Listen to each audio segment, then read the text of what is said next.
পর্দা করার দরকার আছে না নাই? আছে না নাই?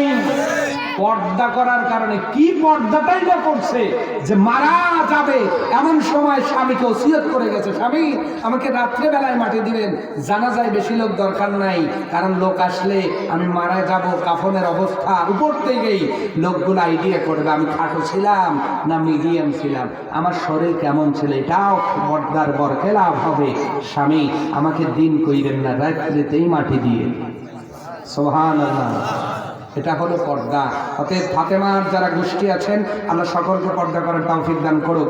আমার বাবাজি মেয়ের নামে ডেকরেটর খুলেছেন, 1000 টাকা দিয়েছেন।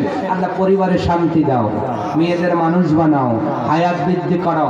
আল্লাহ এই যে কারেন্ট জনিত কাজ, সমস্ত বালা মুসিবত থেকে ডেকরেটরকে হেফাজত করে আল্লাহ বাংলাদেশ ব্যাপী সুনাম ছড়ায় দাও।